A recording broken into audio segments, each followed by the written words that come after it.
মানুষ দিন রাত শিরক করছে, দিন রাত। আর বাংলাদেশে তো ভিন্ন ধরনের শিরক। একেবারে সকাল 9টা-10টাতে সারা দেশ জুড়ে ছেলে মেয়ে বলছে, ও কালিমা তোমার আকাশ, ও কালিমা তোমার বাতাস। ঠাকুর কি করে আপনার কাছের মানুষ হলো? ঠাকুর হলো খ্রিস্টানদের দোসর বন্ধু, ও হলো খ্রিস্টানদের ব্রিটিশদের দালাল। ও কত বড় খারাপ ঠাকুর, ওকে জানতে হলে পড়তে হবে ইতিহাসের ইতিহাস, চেপে রাখা ইতিহাস, বাজেয়াপ্ত ইতিহাস। এইসব ইতিহাস পড়লে বোঝা যাবে ঠাকুর কত বড় মানুষ। এটা বুঝলে জানতে হবে বঙ্কিমচন্দ্রের রাজসিংহ, তাহলে বোঝা যাবে ঠাকুর কত বড় শয়তান। ঠাকুর বাংলাদেশের জন্য কত বড় শত্রু, ঠাকুর ঢাকা বিশ্ববিদ্যালয়ের জন্য কত বড় শত্রু, ঠাকুর বাংলা ভাষার ব্যাপারে কত বড় শত্রু।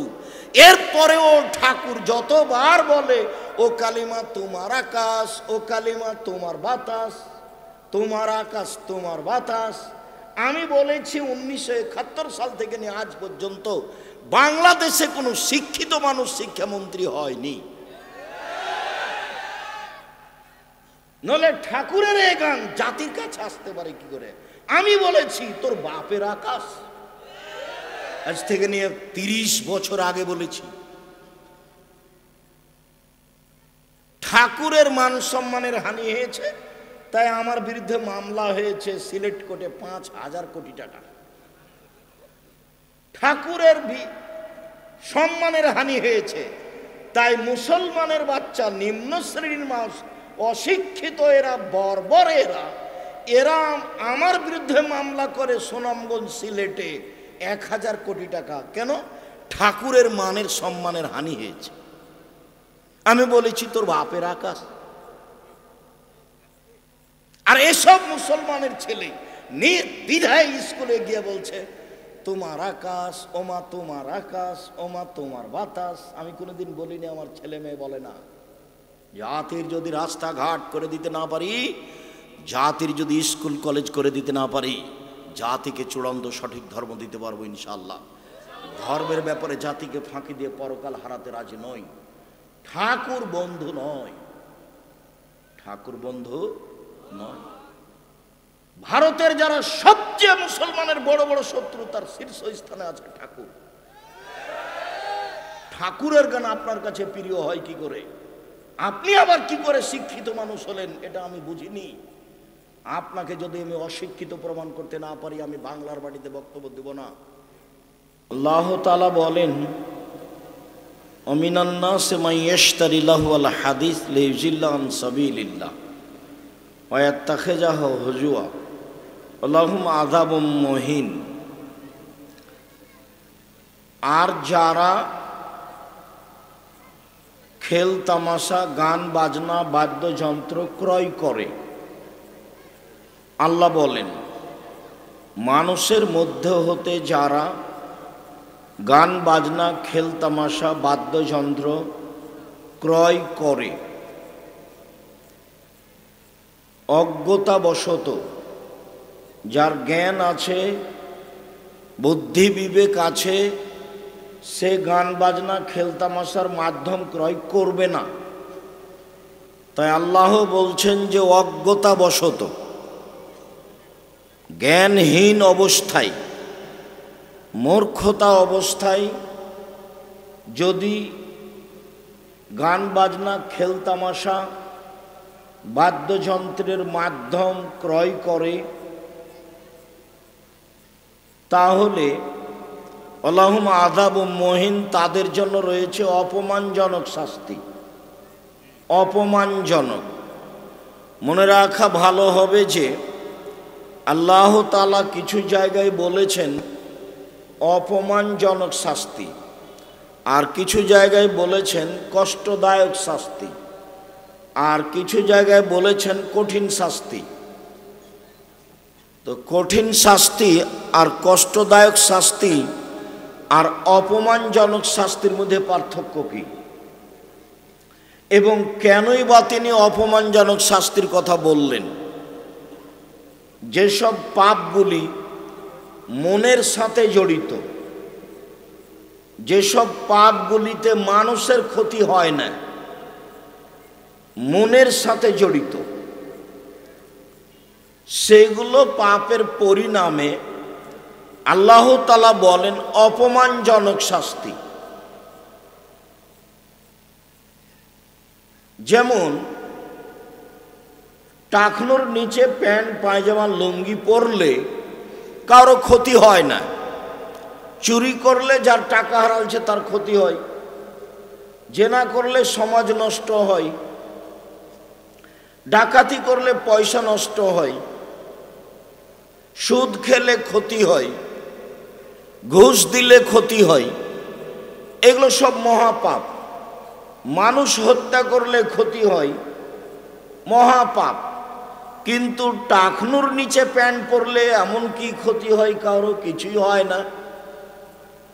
কিন্তু আল্লাহর নবী বলছেন যে আল্লাহ তাআলা 3 শ্রেণীর মানুষের সাথে বিচারের মাঠে কথা বলবেন না। তার এক শ্রেণীর মানুষ হচ্ছে যারা পায়জামা প্যান্ট লুঙ্গি টাকনুর নিচে রাখে, তাদের সাথে কথা বলবেন না। এটা কত বড় পাপ! এ দিয়ে তো কারো ক্ষতি হয় না। এ দিয়ে যে টাকনুর উপরে প্যান্ট পরে তাকে একটু কেমন কেমন লাগে, ঠেঙ্গা ঠেঙ্গা লাগে, এই যা, কারো ক্ষতি হয় না। কিন্তু এই পাপটা মনের সাথে জড়িত। মন চাচ্ছে যে টাকনুর নিচে থাক, ভালো লাগে না, এই মনের সাথে জড়িত। এই জন্য এই পাপ কঠিন। 3 শ্রেণীর মানুষের সাথে কথা বলবেন না, অথচ আল্লাহ তাআলার নবী বলছেন যে ইন্না লিল্লাহি মিয়া রাহমা, আল্লাহর নিকটে ছিল 100টি দয়া। আনজালা মিনহা রাহমাতান ওয়াহিদা, তার থেকে একটি দয়া আল্লাহ প্রাণীর মাঝে ভাগ করে দিয়েছেন। একটি দয়ার ভাগ পেয়ে গাভী তার বাচ্চাকে জিহ্বা দিয়ে চাটে, একটি দয়ার ভাগ পেয়ে কুকুর তার বাচ্চাকে জিহ্বা দিয়ে চাটে, আদর করে। একটি দয়ার ভাগ পেয়ে মুরগি তার বাচ্চাকে আদর করে ডাকে। একটি দয়ার ভাগ পেয়ে মানুষ তার ছেলে মেয়েকে হাজারো বার চুমা দেয়, আদর করে। 99টা দয়া আল্লাহ নিজের কাছে রেখেছেন। ইয়ারহামু বিহা আলা ইবাদিহি ইয়াউমাল কিয়ামা, এ দিয়ে আল্লাহ বিচারের মাঠে বান্দাদের প্রতি দয়া করবেন, মানুষের প্রতি দয়া করবেন। তাহলে একটি দয়ার ভাগ পেয়ে যদি মানুষ এত ভালোবাসা দেখাতে পারে, তো আল্লাহ তাআলা রহমানুর রহিম সেদিন 99টা দয়া দিয়ে মানুষের প্রতি দয়া করবেন, তখন তিনি কত বড় দয়াশীল হবেন! বেহিসাব ব্যাপার। এরপরেও 3 শ্রেণীর মানুষের সাথে আল্লাহ কথা বলবেন না। রাসূল সাল্লাল্লাহু আলাইহি সাল্লাম বলছেন ওয়াদানি রাব্বি আইদখিলা মিন উম্মতি 70,000 মালাক, 70,000 বেগারে হিসাব ওলা আজাব। আল্লাহর সাথে আমার চুক্তি হয়েছে, এ কথা আমাদের নবী বলেন। আল্লাহর সাথে আমার চুক্তি হয়েছে যে 70,000 মানুষকে তিনি আমার উম্মাতের বিনা হিসাবে জান্নাতে দিবেন, যাদের হিসাব নিকাশ হবে না। এ ব্যাপারে আল্লাহর সাথে মুহাম্মদ সাল্লাল্লাহু আলাইহি সাল্লামের চুক্তি হয়েছে। তিনি আরো বলেন অসালাসা হাসায়াতিন মিন হাসায়াতি রাব্বি, আমার প্রতিপালক দয়া করে বিচারের মাঠে 3 অঞ্জলি মানুষ জাহান্নাম থেকে বের করে জান্নাতে দিয়ে দিবেন। আমার প্রতিপালক বিচারের মাঠে দয়া প্রকাশ করো তো জাহান্নাম থেকে 3 অঞ্জলি মানুষ বের করে জান্নাতে দিয়ে দিবেন। তার মানে আল্লাহর নবী দেখালেন আমার আল্লাহ কত বড় দয়াশীল, এরপরেও 3 শ্রেণীর মানুষের সাথে আল্লাহ কথা বলবেন না। এক, আল মুসবেল, টাকনোর নিচে পায়জামা প্যান্ট লুঙ্গি পরে যে। 2, শাইখুন জানিন, বেশি বয়সে জেনা করে যে। 3, আইলুন মুস্তাকবির, গরিব মানুষ গৌরবী যে, অহংকারী। গরিব মানুষ অহংকার করে। কিভাবে বুঝবেন? রিক্সা নিয়ে মোড়ে গিয়ে রিক্সার উপরে উঠে বসে আছে, আপনি বললেন চলেন একটু সামনে যাব, তো বলছে এখন যাব না। আরে এখন যাবা না মানে? এই জন্যই তো তুমি এসেছো। এর নাম অহংকার। গরিব মানুষ কম দামের মাছ কিনতে হবে, তো বেশি দামের মাছ কিনেছে, কর্জ করে খাবে। এখন বইয়ের পাল্লায় পড়ে বেশি টাকা দিয়ে শাড়ি কিনেছে, দিনই চলে না, সংসারই চলে না, আবার বেশি দামের কাপড় কেন, মাছ কেন? এর নাম হচ্ছে গৌরবী মানুষ, গরিব মানুষ। এর সাথে আল্লাহ কথা বলবেন না, তার স্বভাব ভালো নয়। এই জন্য তো টাকনোর নিচে প্যান্ট পরলে তো কারো ক্ষতি হয় না, তো আল্লাহ তার সাথে কথা বলবেন না কেন? এই পাপটা মনের সাথে জড়িত। এই জন্য গান বাজনা, খেল তামাশা, বাদ্যযন্ত্র মানুষের মনের সাথে জড়িত পাপ। একটা মেয়ে নাচবে উলঙ্গ নগ্ন হয়ে, দেখে ভালো লাগবে, চক্ষু ঠান্ডা হবে, কলিজা ঠান্ডা হবে, অন্তর জুড়িয়ে যাবে। এই মনের সাথে জড়িত পাপ। এই জন্য এদের জন্য অপমানজনক শাস্তি। লোকটা অন্যায় করেছে, 10 জুতা মারলো, কষ্টদায়ক শাস্তি। 10 লাঠি মারলো, কঠিন শাস্তি। তো বলল যে মাটিতে থুতু ফেলে জিভা দিয়ে চেটে নাও, এটাই শাস্তি। তো শাস্তি তো 3টাই, অপমানজনক কোনটা?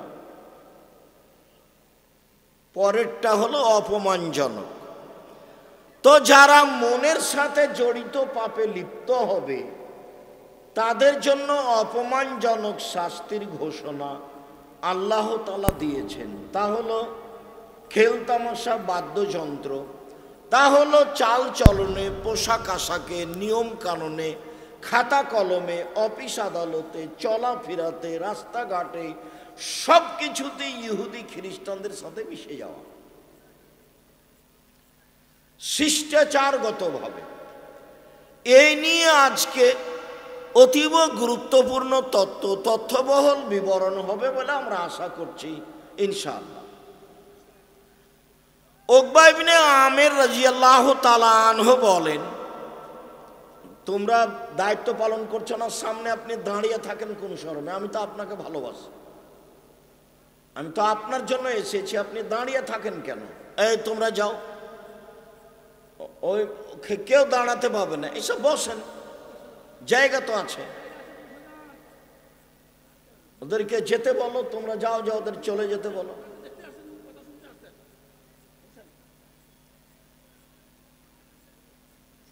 ওই নাই, ভলেন্টিয়ার নাই, আছে। বলছিলাম উকবা ইবনে আমির রাদিয়াল্লাহু তাআলা আনহু বলেন, রাসূল সাল্লাল্লাহু আলাইহি ওয়াসাল্লাম বলেছেন, কুল্লু লাহবিন ইয়ালহু বিহির রাজুল ফাহুয়া বাতিল। আদমের ছেলে মেয়ে যেসব খেলা খেলে সব খেলাই বাতিল, নাজায়েজ। শরীর চর্চা ব্যতীত যত খেলা আছে, শরীর চর্চা ব্যতীত যত খেলা আছে সব বাতিল, সব নাজায়েজ, সব হারাম। গান বাজনা, খেল তামাশা, বাদ্যযন্ত্র টোটালেই হারাম, সম্পূর্ণরূপে হারাম। আব্দুল্লাহ ইবনে আব্বাস রাদিয়াল্লাহু তাআলা আনহু বলেন, রাসূল সাল্লাল্লাহু আলাইহি ওয়াসাল্লাম বলেছেন, ইন্নাল্লাহা হাররামাল খামরা ওয়াল মাইসিরা অল কুবা অল খিনজিরা অল আসনাম, নিশ্চয় আল্লাহ তাআলা মদ হারাম করেছেন, জুয়া হারাম করেছেন, খেলতামাশা, বাদ্যযন্ত্র, ডুবি তবলা, হারমোনিয়াম, দোতারা, সেতারা সব হারাম করেছেন, শুকুর সোর হারাম করেছেন, পুতুল হারাম করেছেন। তার মানে শুকুর সোর যে ভাষা দিয়ে হারাম করা আছে, গান বাজনা, বাদ্যযন্ত্র, খেলতামাশা সেই ভাষা দিয়ে হারাম করা আছে। ভাষা একটাই, খেলতামাশা, বাদ্যযন্ত্র, গান বাজনা, হারমোনিয়াম, দোতারা, সেতারা, ডুবি তবলা সব একই শব্দ দিয়ে হারাম করা আছে। পুতুল, যে পুতুল আপনি বাড়িতে রেখেছেন, যে পুতুল আমরা রাখি না, আপনার স্ত্রী একটা তরকারির বাটি কিনেছে, সেটা হলো কাতল মাছ। আপনার স্ত্রী একটা আয়না কিনেছে, সেটা হলো রুই মাছ। আপনার স্ত্রী একটা আপনার বাচ্চা ছেলের জন্য পেশাব পায়খানার পট কিনেছে, সেটা হলো ঘোড়া। তার মানে আপনি আর আপনার স্ত্রী শিক্ষা থেকে কত দূরে। এরাই হচ্ছে নিম্ন শ্রেণীর মানুষ, এরাই হচ্ছে ইতর শ্রেণীর মানুষ, এরাই হচ্ছে বর্বর মানুষ, এরাই হচ্ছে অসভ্য মানুষ, এরাই হচ্ছে জাহেলিয়াতের যুগের মানুষ। এইসব শ্রেণীর মানুষকে যদি আমি আব্দুর রাজ্জাক বিন ইউসুফ বন্য, বর্বর, অসভ্য, অশিক্ষিত প্রমাণ করতে না পারি, আমি জাতির সামনে বক্তব্য দেব না। এই পটটা এ অবস্থায় আমাদের বাড়িতে 5 মিনিট 3 মিনিটও থাকবে না।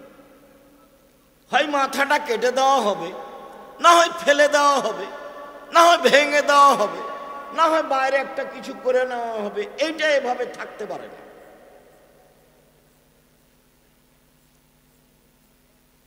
হতেই পারে না।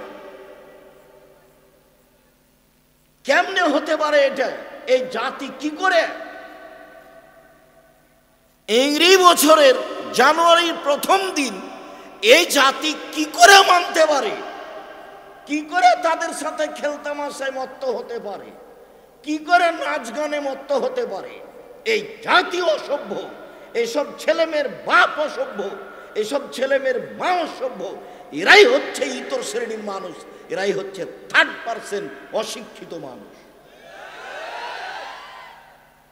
যার ব্যাপারে রাসূল সাল্লাল্লাহু আলাইহি সাল্লাম কঠোরভাবে বিরোধিতা করতে বলেছেন। আলোচনা যত শেষের দিকে যাবে দেখবেন রাসূলের পক্ষ থেকে ভাষা তত ভারী হয়ে যাচ্ছে। দেখেন,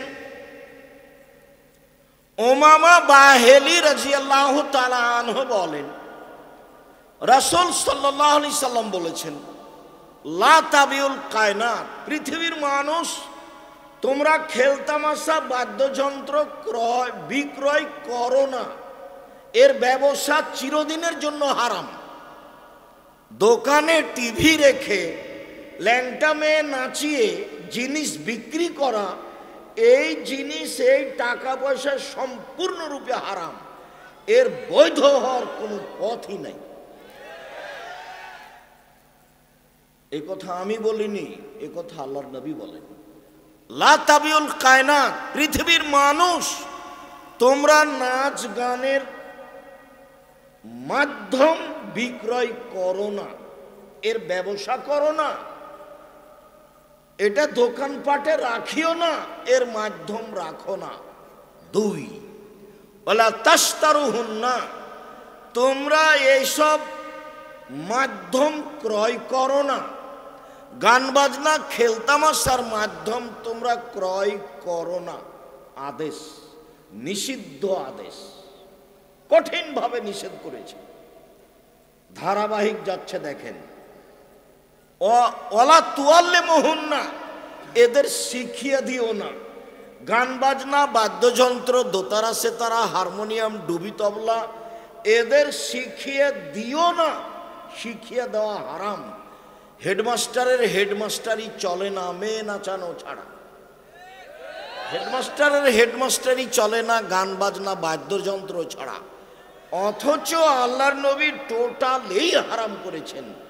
এবার শোনেন একই হাদিসে শেষ বাক্য আরো কঠিন, ওয়াসামানুহুন্না হারাম, এর মাধ্যমে উপার্জিত সম্পদ হারাম। হারাম শব্দ আল্লাহ রাসূলের মুখের ভাষা। হারাম শব্দ আল্লাহ রাসূলের মুখের ভাষা। যত মাধ্যম আছে, নাচ গানের মাধ্যমে, ডুবি তবলার মাধ্যমে, সেতারা দোতারার মাধ্যমে, হারমোনিয়ামের মাধ্যমে, মেয়েদের নাচের মাধ্যমে, সব হারাম, টোটালি হারাম, সম্পূর্ণরূপে হারাম। আগামীকাল সকাল থেকে আপনার দোকানে মেয়ে নাচবে টিভিতে, আর আপনি ব্যবসা করবেন? এত নোংরা জঘন্য কাজ করে ব্যবসা করতে হবে না? অন্য ব্যবসা করেন, না কুলালে ভিক্ষা করে খেতে হবে। অবৈধ পন্থায় পয়সা উপার্জন করে সুখী জীবনের প্রয়োজন নেই। সময় বেশি দিন নয়। দেখেছিলাম একদিন বয়স 40, দেখি 60, তারপরে দেখি আর নেই। এর নাম বয়স। জুলুম করে, ক্ষমতা দেখিয়ে, অন্যায় অবিচার করে, লুটতরাজ রাহাজানি করে বেঁচে থাকার চেষ্টা করিয়েন না। ফেরাউন 1500 বছর জুলুম করার পর ডুবে গেছে, আর আপনাদের নেত্রী লম্বা সময় থাকার পরেও চলে যেতে হয়েছে সময় মাত্র 45 মিনিট। জুলুম কাউকে রক্ষা করে না, সময়ের ব্যবধান। কবে ধরবেন তিনি ভালো জানেন। তিনি বলছেন যে ইন্নাল্লাহা ইউমলি লিয-যালিম, জালেমকে আল্লাহ সুযোগ দেন। আল্লাহ নবী বলছেন যে আল্লাহ জালেমকে সুযোগ দেন, তো জুলুম করতে থাকে, করতেই থাকে, করতেই থাকে। এ যা আখাজাতুল্লাম ইউফলেথু, যখন তাকে ধরেন তখন আর ছাড়েন না। আল্লাহর ধরা বড় কঠিন।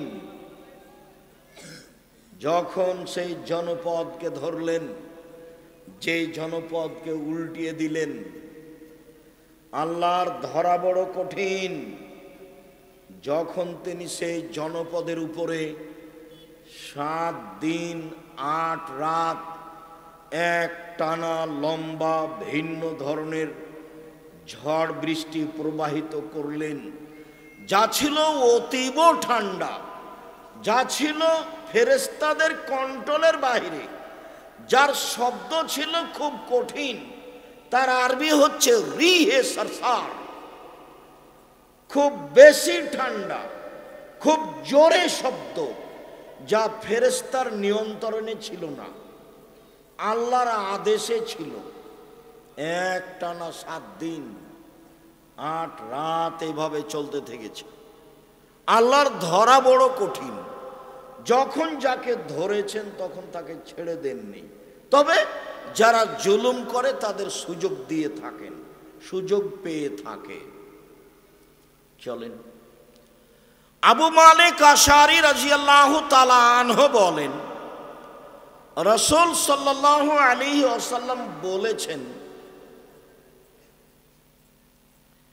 ইয়াকুনু মিন বাদি আকওয়াম, আমার পরে যারা আসবে বহু মানুষ এমন হবে, ইস্তাহিলুনাল হেরা, তারা জেনাকে হালাল মনে করবে, অল হারিরা, রেশমি কাপড়কে হালাল মনে করবে, অল খামরা, মদকে হালাল মনে করবে,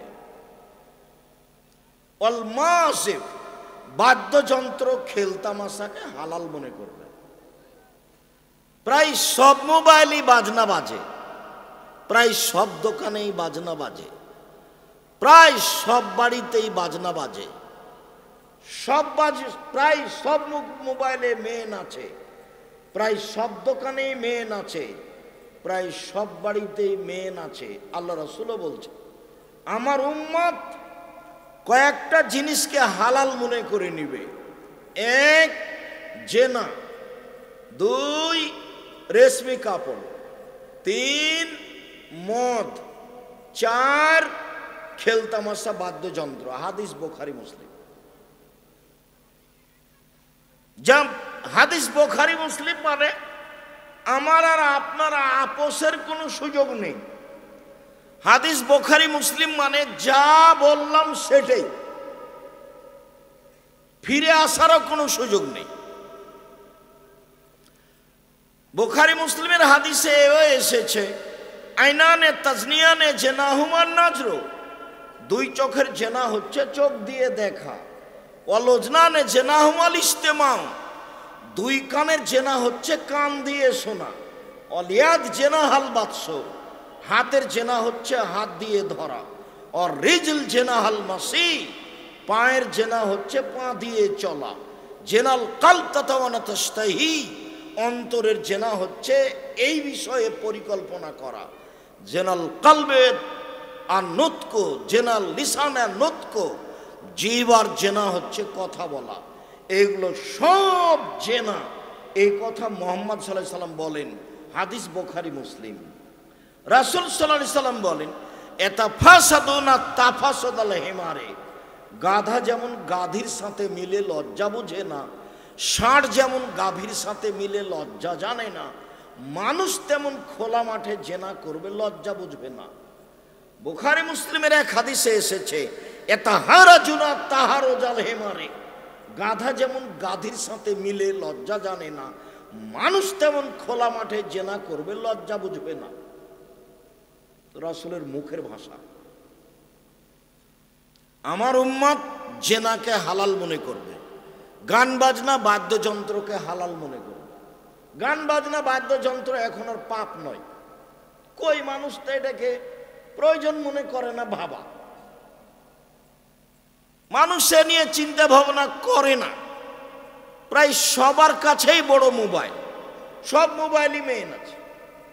আমি আবার বলি যে নোকিয়া দিয়ে যদি জামিয়া সালাফিয়া চলে আমার কাছে, তাতে আমি আপনার নামটা সেভ করতে পারি না, রিং হলে শুধু অন করতে পারি। তা আমার এই নোকিয়া মোবাইলে রিং হলে অন করতে পারি, এই দিয়ে যদি জামিয়া সালাফিয়া চলে, তাহলে আপনার কাজকর্মে এই মোবাইল দিয়ে চলবে না, এটা আপনি কি দিয়ে বুঝাতে চাচ্ছেন? আপনার হাতে এই মোবাইল কেন? আপনার হাতে যখন আমি এই মোবাইল দেখি, তখন আমি ইবলিসের একটা কথা আমার মনে পড়ে, সেটাও শোনাই। ইবলিস হলো 14 ইলমের পড়া, তার মানে বিদ্যাও বেশি, বুদ্ধিও বেশি, কৌশলও বেশি। তো আল্লাহ যখন ইবলিসকে বললেন ইবলিস আদমকে মেনে নে, তো ইবলিস বলল যে আমি হচ্ছি আগুনের তৈরি আর আদম হচ্ছে মাটির তৈরি, কেমনে তাকে মানি? তো আল্লাহর সামনে অহংকার করলো, এই শব্দটা হলো অহংকারের। তো আল্লাহ বললেন যে ইবলিস তুই সরে যা। ইবলিস বলল যেহেতু আমি আপনার রহমত থেকে সরে গেলাম, আমার একটা দাবি আপনাকে মানতে হবে। কি দাবি? আমাকে কিয়ামত পর্যন্ত বেঁচে থাকার সুযোগ দিতে হবে। তো ওর ভাষাটা ছিল এলাইয়াউমিল কিয়ামা, কিয়ামত পর্যন্ত। তখন আল্লাহ তার উত্তরে বলেন আচ্ছা ঠিক আছে, এলা ওয়াক্তি মালুম, একটা সময় পর্যন্ত তোকে সময় দিলাম। তার মানে ইবলিস সুযোগ পেয়ে গেল। যখন ইবলিস সুযোগ পেয়ে গেল, তখন বলছে, দেখেন ইবলিসের ভাষা শোনেন, ও বলছে রব্বি, হে আমার প্রতিপালক। দেখেন বলার ঢং কেমন। ইবলিস বলছে রব্বি, হে আমার প্রতিপালক, তোমার সম্মানের কসম, তোমার মর্যাদার কসম, তোমার ইজ্জতের কসম, লাউব্যাল ইনসানা মাদামা তারহুম ফি আসাদিহিম, আদম সন্তানের দেহে যতদিন শ্বাস থাকবে ওকে আমি ভুল পথে নিয়ে যাব, ওকে ভ্রান্ত করেই ছাড়বো। এটা আমি গ্রহণ করি না। কিভাবে ও জান্নাতে যায় তা আমি তাকে দেখে ছেড়ে দেব। এই ঘোষণা ইবলিস দিল। যত মাধ্যম আছে আপনাকে বোকা বানানোর, সব মাধ্যম ইবলিস জানে। তবে বড় বড় মাধ্যম হলো জেনা, নারী, বড় বড় মাধ্যম হলো টাকা, বড় বড় মাধ্যম হলো গান বাজনা, খেলতামাশা, বাদ্যযন্ত্র। এগুলো বড় বড় মাধ্যম ইবলিসের।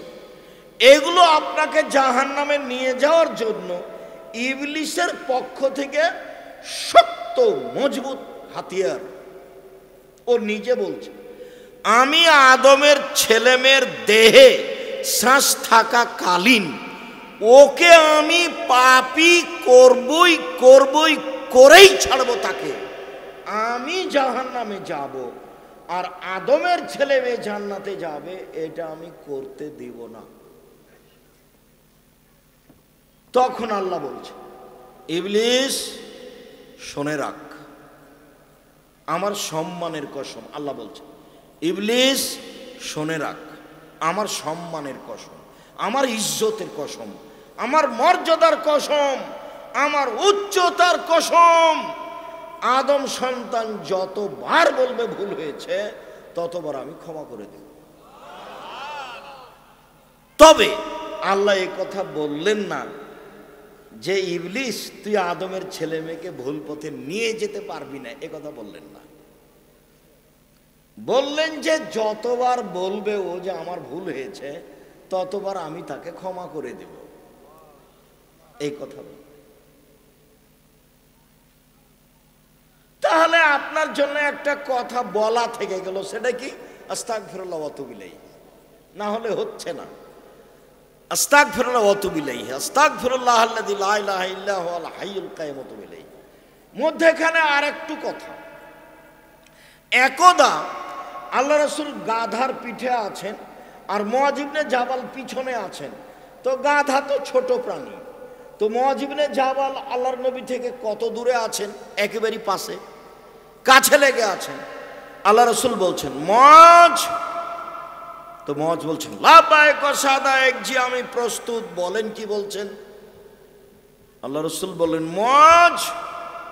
তো মুআয বলছেন, লাব্বাইক ওয়া সাদাইক, জি আল্লাহ রাসূল আমি প্রস্তুত, বলেন কি বলছেন।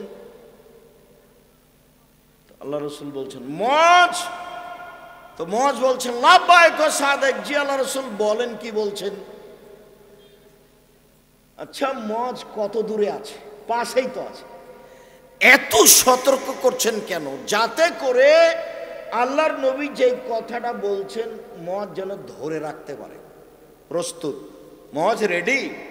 জি হ্যাঁ প্রস্তুত। মুআয প্রস্তুত? জি হ্যাঁ প্রস্তুত। এই জন্য আমি কথা বললে কেউ যখন দাঁড়িয়ে থাকে, অমনোযোগী থাকে, গল্প করে, সেইটাকে আমি ঘৃণা করি, এটা আমি পছন্দ করি না।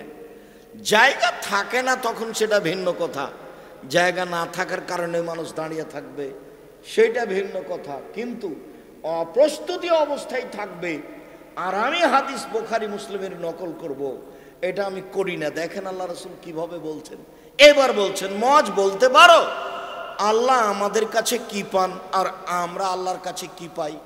পরস্পর পাওনা কি, এটা কি বলতে পারো মুআয? তখন মুআয বলছেন যে আল্লাহ রাসূলুহু আলাম, জি না আমি বলতে পারবো না। আল্লাহ এবং আল্লাহ রাসূল ভালো জানেন আমরা যে কি পাই, তিনি যে কি পান, তিনি যে কি পান, আমরা যে কি পাই, সেটা আল্লাহ রাসূল ভালো জানেন। তখন আল্লাহ রাসূল বলছেন, মুআয শোনো, আল্লাহর পাওনা হলো আমাদের কাছে যে আমরা শিরক করব না, আর আমাদের পাওনা আল্লাহর কাছে যে তিনি আমাদের শাস্তি দিতে পাবেন না। শাস্তি না, শাস্তি দিতে পাবেন না। তো আমাদেরটা আগে না তারটা আগে? তারটা আগে। শিরক নেই তো জান্নাত, শিরক আছে তো জাহান্নাম, তারটা আগে দিতে হবে। তো ইবলিস তো আমাদেরকে বেকায়দায় ফেলেই দিয়েছে। তো এখন আল্লাহরটা আগে না আমাদেরটা আগে? আল্লাহরটা আগে। সেটা কি? আস্তাগফিরুল্লাহ অতুবিলাই। তাছাড়া ইবলিসের হাত থেকে বাঁচার পথ নেই। এখানে শাস্তি যদি আল্লাহ না দেন, শাস্তি থেকে বাঁচার পথ হলো শিরক না করা। শিরক করিনি, বাঁচিয়ে দাও, ঠিক আছে, ওয়াদা বাস্তবায়ন করলাম। এই জন্য আল্লাহ রাসূল বলেছেন, লাক্কানু মাউতাকুম লা ইলাহা ইল্লাল্লাহ, পৃথিবীর মানুষ শোনো, যার জান যায় যায়, জান যায় যায়, মরে মরে, যায় যায়, মরে মরে, এরকম সময়ে তার পাশে বলো লা ইলাহা ইল্লাল্লাহ, পাশে বলো লা ইলাহা ইল্লাল্লাহ। কেন? মান কানা আখিরু কালামিহি লা ইলাহা ইল্লাল্লাহ ফাদাখালাল জান্নাহ, কারো যদি শেষ কালেমা লা ইলাহা ইল্লাল্লাহ হয় তাহলে সে জান্নাতে চলে গেছে। মানে লা ইলাহা ইল্লাল্লাহ মানে শিরক যা ছিল সব কেটে গেছে, যা পাপ ছিল সব কেটে গেছে। তো এখন মুখ দিয়ে বের করেছে লা ইলাহা ইল্লাল্লাহ, তারপরে মরে গেছে, এখন জান্নাত। কোরআন মাজিদ পড়ে লাভ হবে না, ওখানে সূরা ইয়াসিন পড়ে কোনো লাভ নেই, কোরআন মাজিদ পড়ে কোনো লাভ নেই। আল্লাহ রাসূল বলছেন, মান মাতা লা ইউশরিক বিল্লাহ দাখালাল জান্নাহ, কেউ যদি শিরক না করে মারা যায় তাহলে জান্নাতে চলে গেছে। ওমান মাতা ইউশরিক বিল্লাহ দাখালান নার, কেউ যদি শিরক করে মারা গেছে তো জাহান্নামে চলে গেছে। আরো 2-1 মিনিট খেয়াল করেন এদিকে, এক খেয়ালে চেয়ে থাকবেন, 19-20 হয় না যেন। আবু যার গেফারি রাদিয়াল্লাহু তাআলা আনহু বলেন, একদা আমি আল্লাহর নবীর কাছে গেলাম, দেখি তিনি ঘুমিয়ে, তা আমি চলে গেলাম। একটু পরে এসেছি তো দেখলাম তিনি জেগে। আমাকে দেখেই বলছেন, আবু যার গেফারি শোনো, কেউ যদি অন্তর থেকে বলে লা ইলাহা ইল্লাল্লাহ মুখলিসান বিকলবিহি, অন্তর থেকে যদি বলে লা ইলাহা ইল্লাল্লাহ, তাহলে সে জান্নাতে চলে গেছে। তখন আমি বললাম, আল্লাহর নবী, জেনা করলেও যাবে, চুরি করলেও যাবে? তা আল্লাহ রাসূল বললেন, জেনা করলেও যাবে, চুরি করলেও যাবে। আমি বললাম যে আল্লাহ রাসূল, জেনা করলেও যাবে, চুরি করলেও যাবে? তা আল্লাহ রাসূল বললেন, জেনা করলেও যাবে, চুরি করলেও যাবে। আর বললেন, আবু যার, আমি বলছি যাবে, তুমি আপত্তি করার কে? তোমার নাকটা মাটিতে মিশে যাক। হাদিস বুখারী মুসলিম। এখানে একটু কথা আছে, আর একটা হাদিস বলি, তারপর এই কথাটুকু বলবো ইনশাআল্লাহ, খুব খেয়াল করে থাকবেন। এটা হলো আবু যার গেফারি আর আল্লাহর নবী একসাথে। এইবার আবু হুরায়রা রাদিয়াল্লাহু তাআলা আনহু আর আল্লাহর নবী একদা সাহাবীগণের মধ্যে থেকে উঠে বাইরে যেতে লাগলেন, বাগানের দিকে যাচ্ছেন। তা আমি পিছে পিছে আছি, আমি আবু হুরায়রা। একবার তিনি এরকম দেখলেন, দেখে বলছেন, ও আবু হুরায়রা? তা বললাম, জি আমি আবু হুরায়রা। তো দুইজন হাঁটছি, বেশ কিছুক্ষণ হাঁটলাম। একটু পরে আমাকে বলছেন, আবু হুরায়রা তুমি এখানে থামো, আমি আসছি। আমি থামলাম, চলে গেলেন। আর আসছেন না, ব্যাপারটা কি? কোনো দুর্ঘটনা ঘটলো নাকি? কোথায় তিনি? তাকাতে দেখে ওই যে আসছেন। কাছাকাছি তখন বলছেন, ওয়ানজানা ওয়ানসারাকা, চুরি করলে জেনা করলেও যাবে। ওয়ানজানা ওয়ানসারাকা, চুরি করলে জেনা করলেও যাবে। ওয়ানজানা ওয়ানসারাকা, চুরি করলে জেনা করলেও যাবে। আমি খালি দেখছি, কি রে, আল্লাহ রাসূল কার সাথে কথা বলছেন?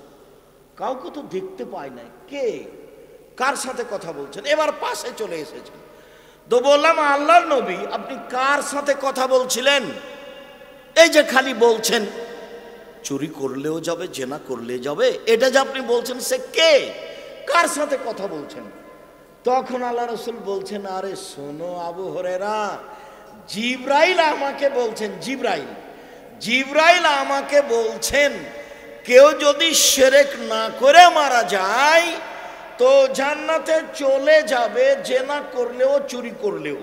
তখন আমি জিনিসটা ভারী মনে করলাম, ভারী মনে করে খালি বারবার বলছি, জেনা করলেও যাবে, চুরি করলেও যাবে। তো জিবরাইল বলছেন জেনা করলেও যাবে, চুরি করলেও যাবে। আমি বলছি জেনা করলেও যাবে, চুরি করলেও যাবে। তো জিবরাইল বলছেন হ্যাঁ, এইভাবে উনি বলছেন। এই কারণে তুমি দেখতে পাচ্ছ না, কেননা জিবরাইলকে মানুষ দেখতে পাবে না নবী ছাড়া। এক বিছানে জিবরাইল, আল্লাহর নবী, আয়েশার, তিনজন একসাথে এক বিছানে, এক ল্যাপের নিচে তিনজন, জিবরাইল, আল্লাহর নবী, আয়েশা রাদিয়াল্লাহু তাআলা। এখন আল্লাহ রাসূল বলছেন যে আয়েশা, এই যে জিবরাইল তোমাকে সালাম দিল, এই যে জিবরাইল তোমাকে সালাম দিল। তখন আয়েশা বলছেন আলাইকা ওয়া আলাইহিস সালাম ওয়া রাহমাতুল্লাহ, আপনাকেও সালাম, জিবরাইলকেও সালাম, আপনাকেও সালাম, জিবরাইলকেও সালাম। তারা ফালা নারা, আপনি তো দেখতে পান, বুঝতে পারেন, আমরা তো দেখতে পাই না। আপনি তো দেখতে পান, বুঝতে পারেন, আমরা তো দেখতে পাই না। এক বিছানে এক জায়গায়, জিবরাইলকে দেখা যায় না। এইবার এখানে আবার ফিরে আসি মূল কথায়। আচ্ছা, জেনা চুরির চেয়ে বড় বড় পাপ আছে, তো বারবার এ দুটাই বলছেন কেন আবু যার গেফারি? বারবার আল্লাহর নবী এ দুটাই বলছেন কেন? এর চেয়ে বড় পাপ হলো শিরক। পৃথিবীর দ্বিতীয় বড় পাপ হলো বাপ মায়ের অবাধ্য চলা। পৃথিবীর তৃতীয় বড় পাপ হলো মিথ্যা সাক্ষী। বড় পাপ হলো মানুষকে হত্যা করা। বড় পাপ হলো সুদ খাওয়া। তো বড় পাপ এ দুটাও, তো সিরিয়ালে এটা 3-4 নয়, সিরিয়ালে এটা 5-6 আছে। তো কেন আল্লাহর নবী বারবার বলছেন জেনার চুরি? মনে রাখবেন, জেনা চুরি দিয়ে সমাজ যত নষ্ট হয়, সমাজ যত ক্ষতিগ্রস্ত হয়, এই দুটার মাধ্যমে মানুষ যত অপমান হয়, পৃথিবীতে আর কোনো পাপ দিয়ে মানুষ তত অপমান হয় না। মানুষ দিন রাত শিরক করছে, দিন রাত। আর বাংলাদেশে তো ভিন্ন ধরনের শিরক। একেবারে সকাল 9টা-10টাতে সারা দেশ জুড়ে ছেলে মেয়ে বলছে ও কালিমা তোমার আকাশ, ও কালিমা তোমার বাতাস। ঠাকুর কি করে আপনার কাছের মানুষ হলো? ঠাকুর হলো খ্রিস্টানদের দোসর বন্ধু। ও হলো খ্রিস্টানদের, ব্রিটিশদের দালাল। ও কত বড় খারাপ ঠাকুর, ওকে জানতে হলে পড়তে হবে ইতিহাসের ইতিহাস, চেপে রাখা ইতিহাস, বাজেয়াপ্ত ইতিহাস। এইসব ইতিহাস পড়লে বোঝা যাবে ঠাকুর কত বড় মানুষ। এটা বুঝলে জানতে হবে বঙ্কিমচন্দ্রের রাজসিংহ, তাহলে বোঝা যাবে ঠাকুর কত বড় শয়তান। ঠাকুর বাংলাদেশের জন্য কত বড় শত্রু। ঠাকুর ঢাকা বিশ্ববিদ্যালয়ের জন্য কত বড় শত্রু।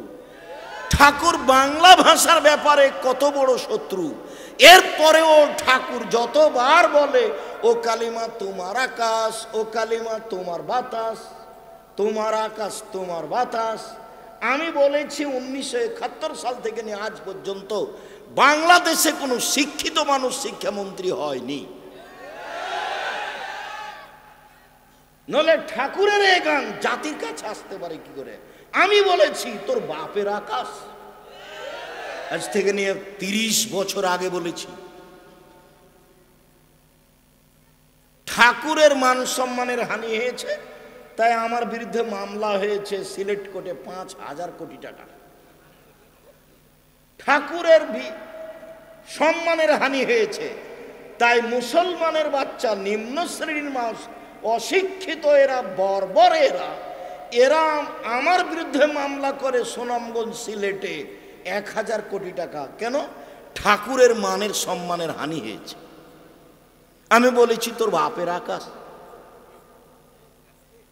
আর এসব মুসলমানের ছেলে নির্দ্বিধায় স্কুলে গিয়ে বলছে তোমার আকাশ, ওমা তোমার আকাশ, ওমা তোমার বাতাস। আমি কোনোদিন বলিনি, আমার ছেলে মেয়ে বলে না।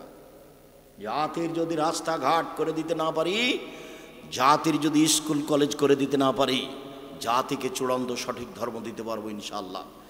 ধর্মের ব্যাপারে জাতিকে ফাঁকি দিয়ে পরকাল হারাতে রাজি নই। ঠাকুর বন্ধু নয়, ঠাকুর বন্ধু নয়। ভারতের যারা সবচেয়ে মুসলমানের বড় বড় শত্রু, তার শীর্ষস্থানে আছে ঠাকুর। ঠাকুরের গান আপনার কাছে প্রিয় হয় কি করে? আপনি আবার কি করে শিক্ষিত মানুষ হলেন এটা আমি বুঝিনি। আপনাকে যদি আমি অশিক্ষিত প্রমাণ করতে না পারি, আমি বাংলার বাড়িতে বক্তব্য দেব না।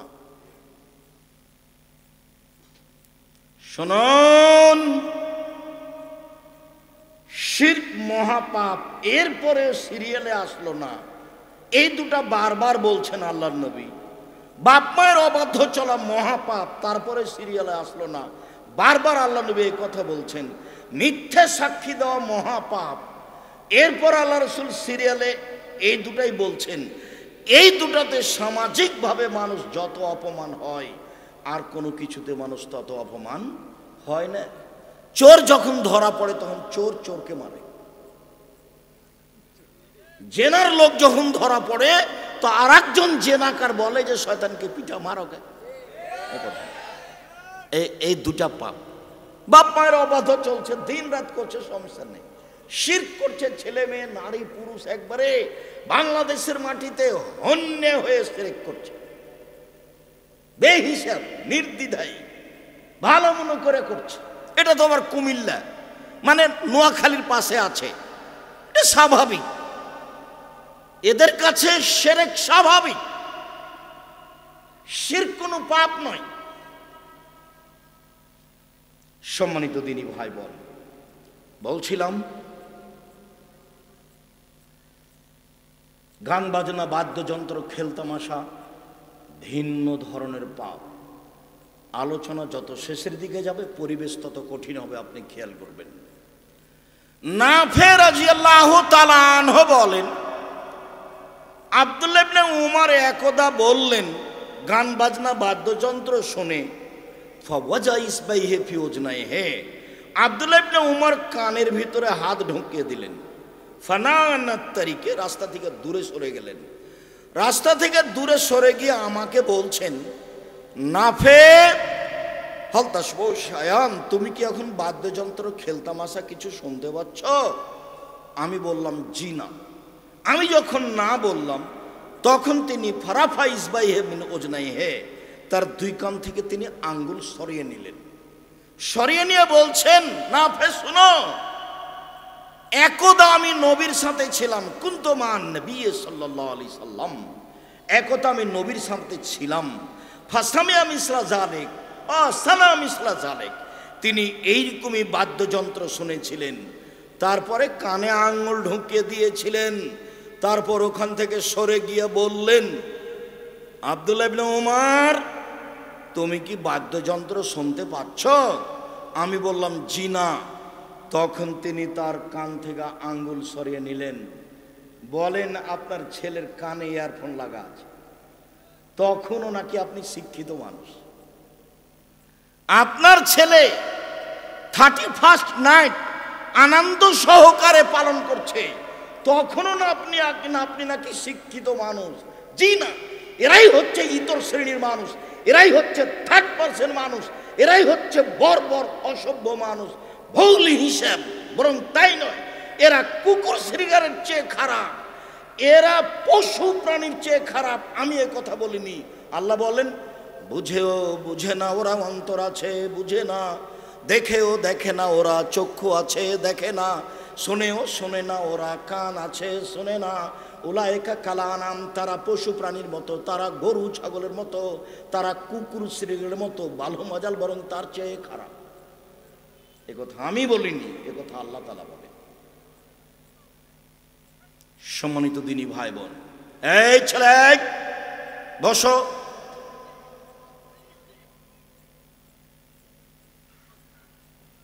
আমি কোনোদিন এটা মানিনি, মানব না। আপনার ভাইয়ের কিভাবে চলে সেটা আপনাদের ব্যাপার। ঘৃণা একে করেছি, করব ইনশাআল্লাহ। সম্মানিত দিনী ভাই বোন, যদিও আমি চেষ্টা করছি জাতিগতভাবে একে উপেক্ষা করা, একে উৎখাত করা জাতির কাছ থেকে চেষ্টা চালিয়ে যাচ্ছে।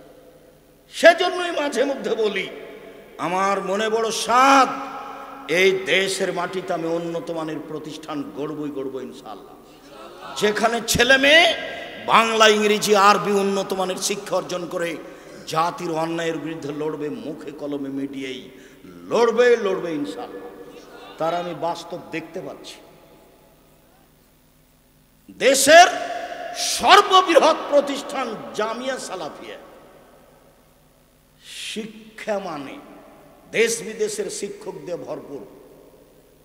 সৌদি আরব থেকে আসেন শিক্ষক, বর্তমানে আছেন। ইন্ডিয়া থেকে শিক্ষক আসেন, যারা বর্তমানে আছে।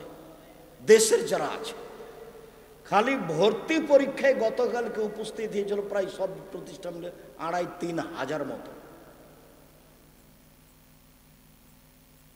একটা প্রতিষ্ঠানে উপস্থিত হয়েছি, তো পাগড়ি পরায় যেগুলো হাফেজ, 3-4টা হাফেজ পাগড়ি পরাচ্ছে। তো শেখ জোহানি, মোহাম্মদ জায়েদ আল জোহানি, সাবেক প্রফেসর মদিনা বিশ্ববিদ্যালয়, মদিনেরই মানুষ। তা আমাকে বলছে যে আব্দুর রাজ্জাক, আপনি আপনার প্রতিষ্ঠানে ছেলেদেরকে পাগড়ি পরান না কেন? আমি বলছি যে অন্তত 50 জন হবে হাফেজ এক বছরে, 50-55 জন। একটা মাদ্রাসাতে হিফজখানাতে যত ছাত্র আছে তত ছাত্র ওখানে কোরআন হিফজ করে এক বছরে, তাই কয়টার পাগড়ি পরাবেন? মঞ্চে নিয়ে এসে ওটা মঞ্চ ভর্তি হয়ে যাবে, মানুষ বসবে কোথায়, এগুলো কি করবে কোথায়? যার কারণে সাধারণত এটা করা হয় না। শিক্ষা মানে শিক্ষক গুণে দেশ বিদেশের বড় বড় শিক্ষক, আয়তনে বিশাল প্রতিষ্ঠান। আপনার বাড়ির পাশে যেটা, সেটা এটা প্রায় এখন 100 বিঘা জমির উপরে। রূপগঞ্জ, নারায়ণগঞ্জ, ঢাকা, কাঞ্চন ব্রিজ, বাণিজ্য মেলার পিছনে প্রায় 100 বিঘা জমির উপরে। যেটা রাজশাহীতে সেটা প্রায় 40 বিঘা জমির উপরে। যেটা মহিলা শাখা সেটা প্রায় 60 থেকে 70 বিঘা জমির উপরে। দিনাজপুরে প্রায় 20 বিঘা জমির উপরে। এরকম 8-10 বিঘা জমি আছে ফেনীতে, এইভাবে 8-10 বিঘা জমি আছে ময়মনসিংহে, এইভাবে 8-10 বিঘা জমি আছে কুষ্টিয়াতে, এরকমই কাছাকাছি পরিমাণ জমি আছে যশোরে, এইভাবে কিছু জমি আছে বগুড়ায়। প্রায় দেশে জামিয়া সালাফে গড়বে সময়ের ব্যবস্থা ইনশাআল্লাহ, ব্যবধানে ইনশাআল্লাহ।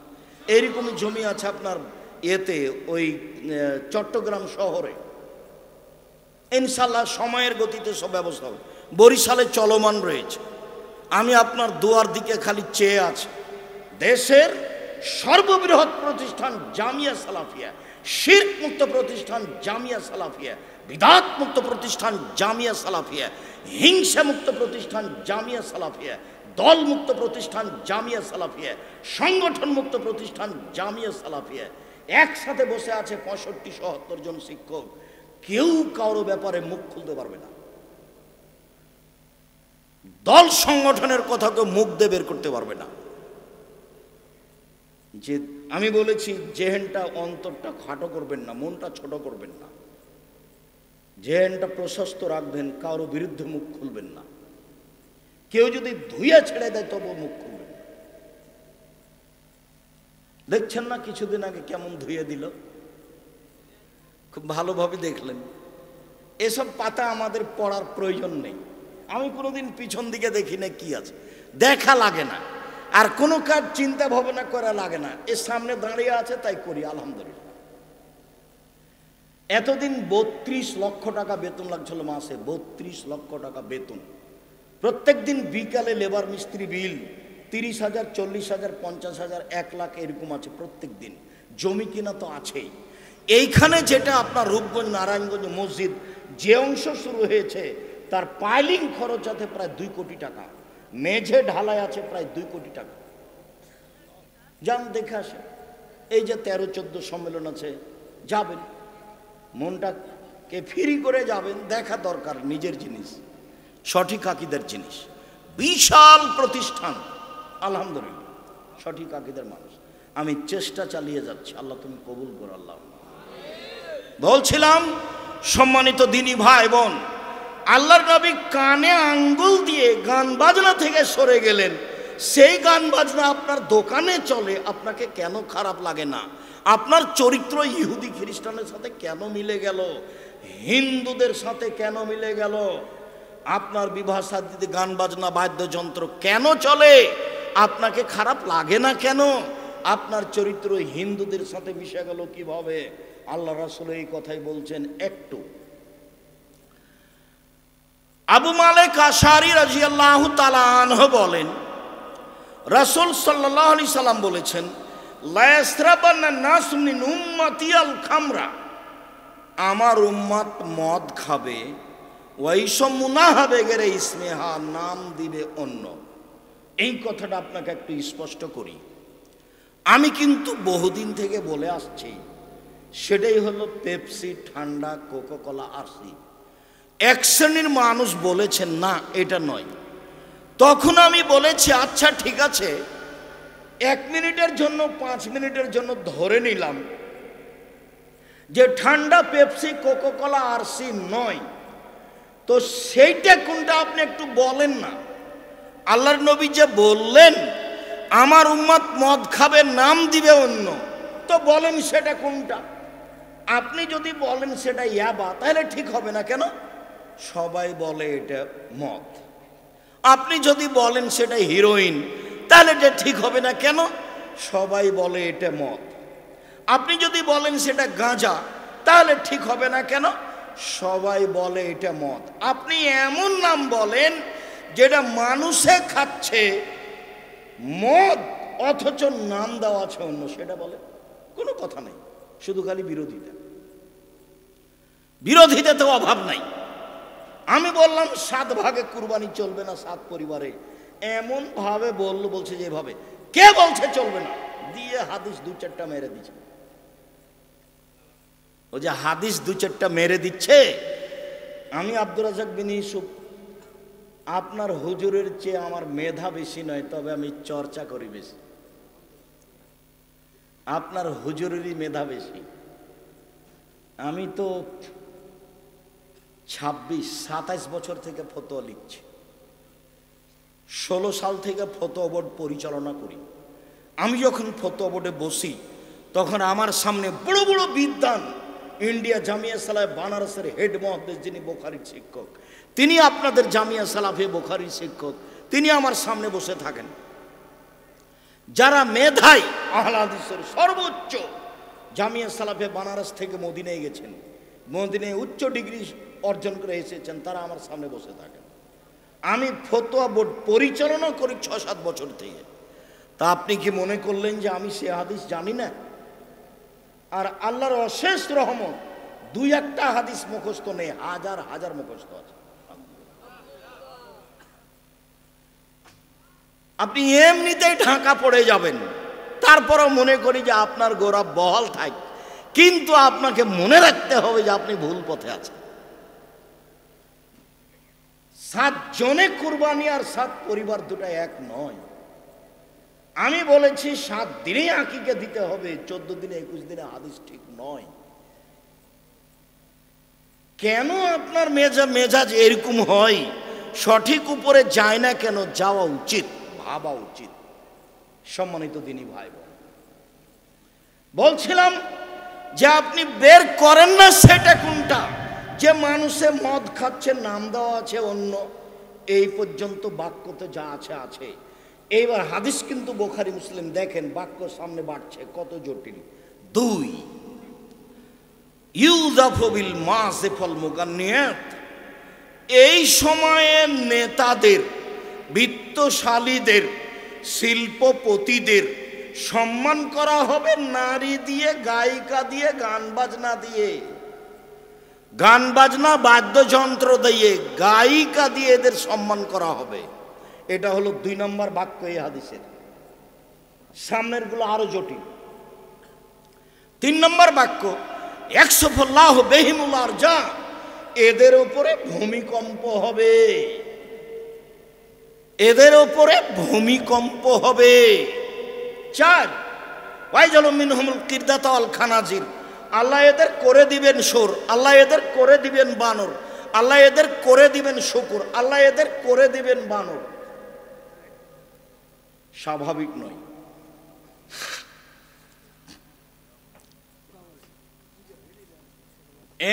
এক, মদ খাবে নাম দিবে অন্য। দুই,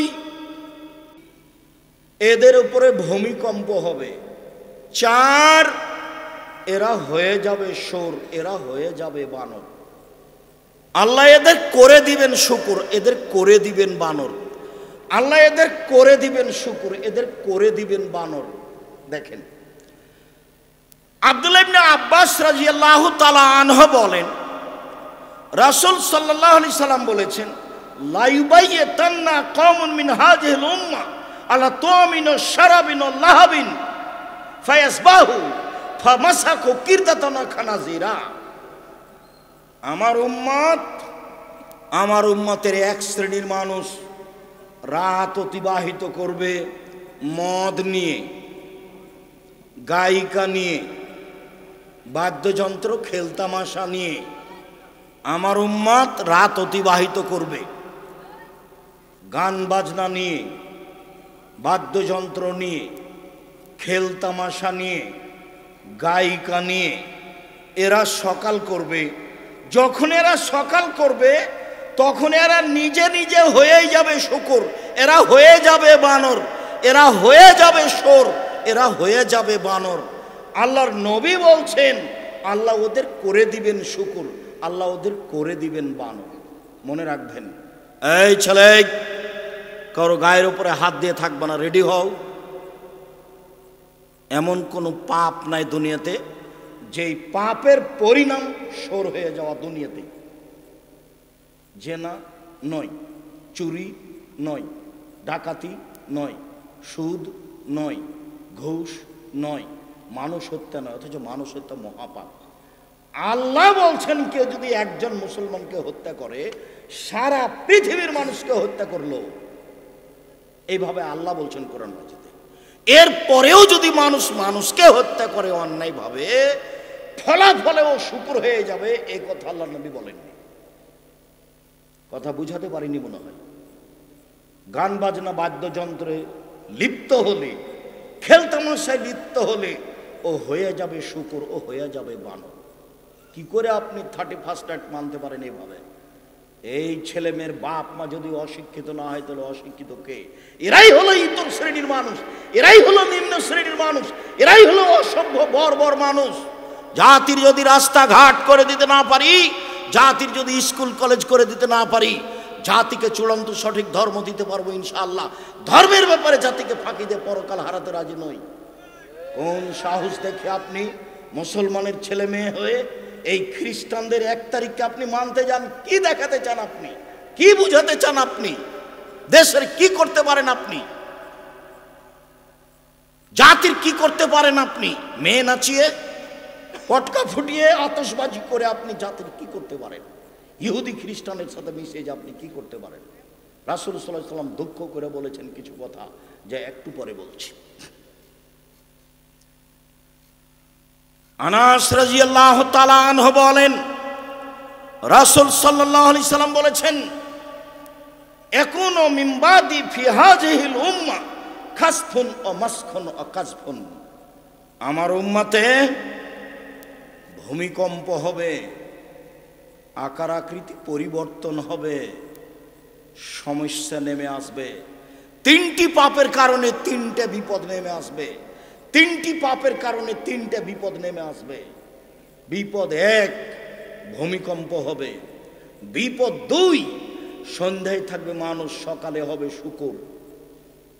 সন্ধ্যায় থাকবে মানুষ, সকালে হবে বানর। একবারে হুবাহু বানর হয়ে যাবে, হুবাহু শুকর হয়ে যাবে, সোর হয়ে যাবে। যারা গান বাজনা খেলতামাশা বাদ্যযন্ত্রে মত্ত আছে, যারা নাচ গানে মত্ত আছে, তারাই। সব হাদিস একই রকম।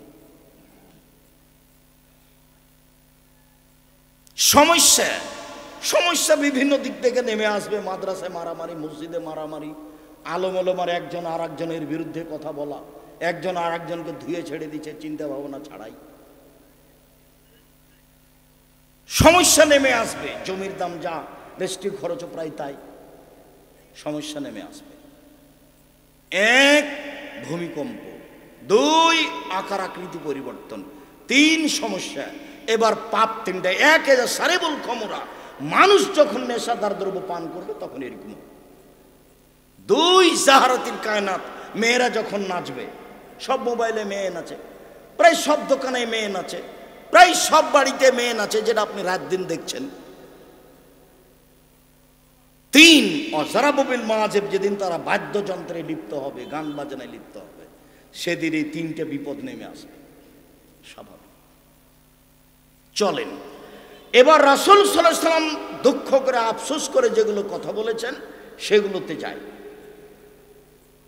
সাওবান মাওলা রাসূলুল্লাহ সাল্লাল্লাহু আলাইহি সাল্লাম, সাওবান রাদিয়াল্লাহু তাআলা আনহু বলেন, আল্লাহর নবী বলেছেন, ইন্না মিম্মা তাখাওয়াফা আলা উম্মতি, আমার উম্মতের উপরে আমি যেসব বিষয়ে আশঙ্কা ভয় করি, আমার উম্মতের উপরে যেসব আমি আশঙ্কা ভয় করি, আমার উম্মত সব পাপে লিপ্ত হবে। এক, আইম্মাতা মুজিল্লিন, ভ্রান্ত হুজুর, হুজুর ধর্ম বিক্রি করে খাবে। শুনুন, কোরআন মাজিদ খুলে আয়াত দেখাচ্ছে, এ দেখেন আল্লাহ বলছেন ভোট দিতে হবে, এবার বলছে। কোরআন মাজিদ খুলে দেখাচ্ছে যে আল্লাহ বলছেন মিলাদ করতে হবে, কোরআন মাজিদ খুলে দেখাচ্ছে। হুজুর, আল্লাহ নবী বলছেন জাতির উপরে আমি আশঙ্কা করে গেলাম যেগুলো ঘটবে। এক, ভ্রান্ত হুজুর।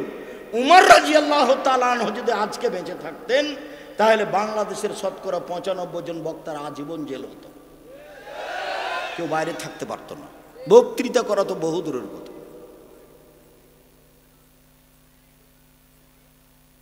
অবাক হতে হবে আপনাকে।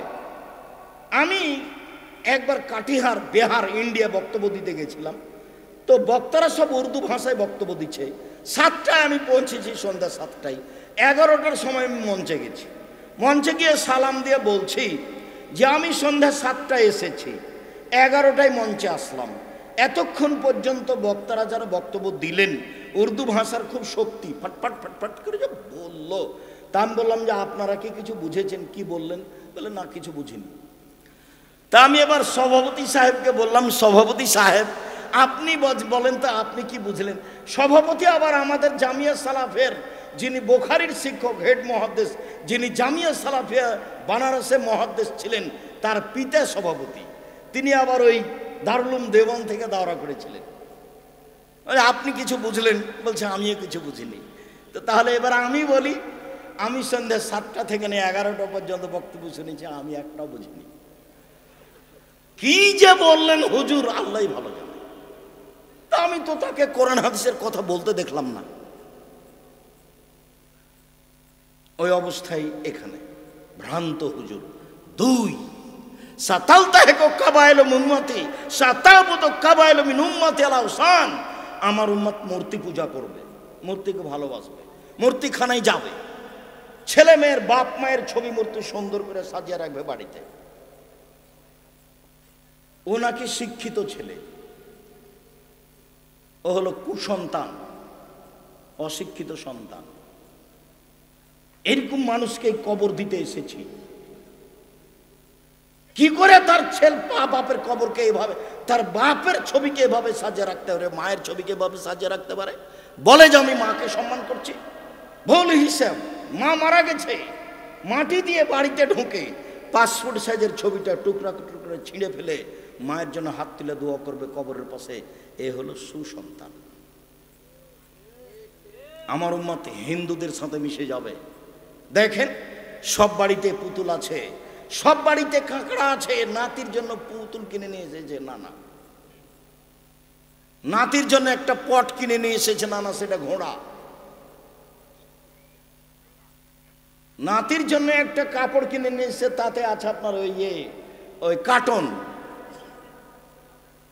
যেখানে যাবেন সব ইহুদি খ্রিস্টান রাস্তাঘাট ঘিরে রেখেছে। 3, সাতালতাহিকু কাবাইল মিন উম্মতি বিল মুশরিকিন, আমার উম্মত মিশে যাবে হিন্দুদের সাথে। নেন এবার, বিবাহ লাগলে বাদ্যযন্ত্র কাদের বাড়িতে হতো? হিন্দুদের বাড়িতে। মুসলমানের ছেলেরা দৌড়েই যেত। এখন তো প্রায় সব বাড়িতে গান বাজনা, ছেলে মেয়ের বিবাহ একবারে বাদ্যযন্ত্রের মাধ্যমে। আল্লাহর নবী বলছেন হিন্দুদের সাথে মিশে যাবে। এক, ভ্রান্ত হুজুর ধর্ম বিক্রি করে খাবে। দুই, মূর্তি পূজা করবে। তিন, হিন্দুদের সাথে মিশে যাবে। চলেন কাছাকাছি চলে আসি। আব্দুল্লাহ চলে এসেছে, আব্দুর রহিমও রাস্তায় কাছাকাছি। আলহামদুলিল্লাহ, আমরা আল্লাহর শুকরিয়া আদায় করি। আলহামদুলিল্লাহ, জাযাহুল্লাহ খায়ের। তাদের খিদমত আল্লাহ কবুল করুক, আল্লাহুম্মা আমিন। আপনারা আব্দুর রহিম আশা এবং বক্তব্য শেষ হওয়া পর্যন্ত ভদ্রতা বজায় রেখে বক্তব্য মূল্যায়ন করার চেষ্টা করবেন। সাদ করে দেখতে আসলেন, দেখে চলে গেলেন, এটা ভালো হবে। আসলেন ভদ্রতা বজায় রেখে বসে কথা শুনবেন, যেটা আল্লাহর রাসূলের নিয়ম। আপনিও শান্তি পাবেন, আমিও শান্তি পাব। মানুষ ইহুদি খ্রিস্টানের সাথে মিশে যাবে। আব্দুল্লাহ ইবনে উমর বলেন, রাসূল সাল্লাল্লাহু আলাইহি ওয়াসাল্লাম বলেছেন, লা ইয়াতিয়ান্না আলা উম্মতি মা তালা বানি ইসরাঈল, আমার উম্মত ইহুদি খ্রিস্টানের সাথে মিশে যাবে।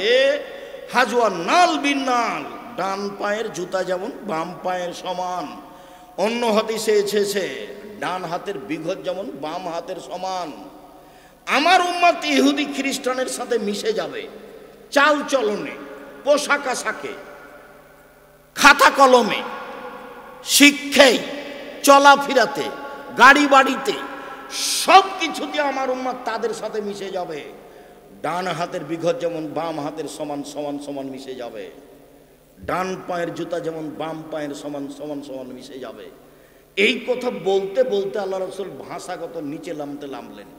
ভাষাগত নিচে নামতে নামতে বলছেন যে ইহুদি খ্রিস্টান যদি খোলা মাঠে মায়ের সাথে জেনা করে থাকে, আমার উম্মত মায়ের সাথে জেনা করবে। 31st নাইট কিভাবে আপনার ছেলে মানতে পারে, কিভাবে মূল্যায়ন করতে পারে? আল্লাহ রাসূল এইভাবে আফসোস করে বললেন। দেখেন না, বাপ প্রতি মাসে উমরা করে, রমজান মাসে উমরা করে, হজ করে, মাথায় টুপি আছে, মেয়ের সাথে আছে, স্কিন পায়জামা পরে আছে। এটা আপনাদের দিন রাত চোখে দেখা। দিন রাত রাস্তাঘাটে, অফিস আদালতে, কোর্ট কাচারিতে, শহরে এগুলো দেখছেন। আল্লাহ রাসূল সাল্লাল্লাহু আলাইহি ওয়াসাল্লাম এগুলো আফসোস করে বলেছেন। সম্মানিত দিনী ভাই বোন, কথার শেষে এসে বলছি, আপনাদের ভালো জানা আছে জামিয়া সালাফের সবচেয়ে বড় শাখা আদ-দাওয়া ইলাল্লাহ। আদ-দাওয়া ইলাল্লাহ দেশব্যাপী মক্তব পরিচালনা করতে চাই, যেখানে কার্যক্রম হবে কোরআন শিক্ষা দেওয়া এবং আদর্শ আকীদা শিক্ষা দেওয়া। জামিয়া সালাফের এই বড় শাখাটি দেশব্যাপী মক্তব পরিচালনা করতে চাই। এর সুবাদে জামিয়া সালাফের পক্ষ থেকে মক্তবের শিক্ষক হিসাবে বা আপনার মসজিদের শিক্ষক হিসাবে ইমামতি করার জন্য জামিয়া সালাফের পক্ষ থেকে প্রশিক্ষণ দেওয়ার জন্য ভালো ভালো শিক্ষক রাখা আছে। সারা দেশ থেকে যাবে তারা ফ্রি, আসবে তারা ফ্রি, খাবে তারা ফ্রি, বই পুস্তক পাবে তারা ফ্রি। সারা দেশ জুড়ে যারা মসজিদ মাদ্রাসার ইমাম মক্তব পরিচালনা করবে, করছে, তারা জামিয়া সালাফে প্রশিক্ষণ নিতে পারবে।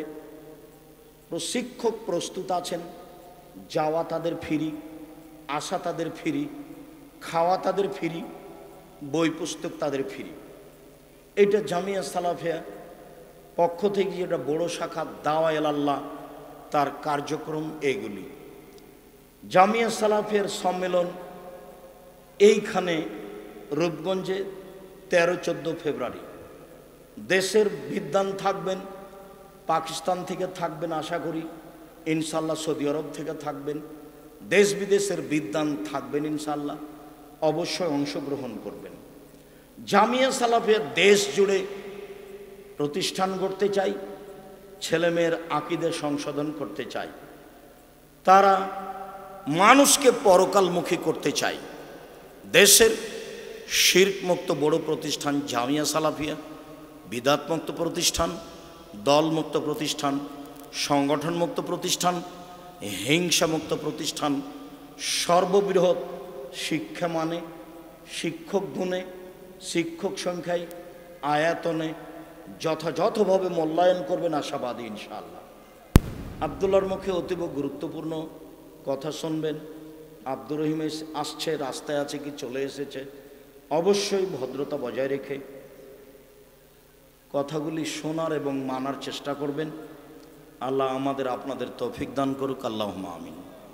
উপস্থিত দিনী ভাই বোন সকলের কল্যাণ কামনা করে জামিয়া সালাফের জন্য আন্তরিকভাবে দোয়ার অনুরোধ রেখে, আপনার আহাল পরিবার, আপনার অর্থ সম্পদের জন্য দোয়া করে আজকের আলোচনা এখানেই শেষ করছি। আল্লাহ আমাদের যারা মারা গেছে তুমি তাদের কবরের শাস্তি মাফ করো, আমরা যারা অসুস্থ তুমি তাদের আরোগ্য দান করো, আমরা যারা বেঁচে আছি তুমি তাদেরকে তোমার রাসূলের পদ্ধতি অনুযায়ী চলার তৌফিক দান করো। এই দাবি, এ দাওয়া, এ দোয়া রেখে আজকের কথা এখানেই শেষ করলাম।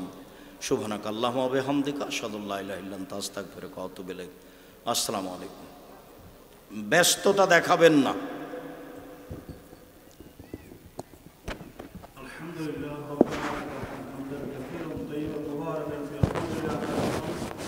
দীর্ঘ সময় ধরে গুরুত্বপূর্ণ আলোচনা আল্লাহ আমাদের জীবনে বাস্তবায়ন করা, আমল করা, সুপ্রিয় তাওহীদি মুসলিম জনতা, আমাদের সম্মুখে আলোচনা নিয়ে আসছেন আব্দুল্লাহ বিন আব্দুর রাজ্জাক, অধ্যয়নরত মাস্টার্স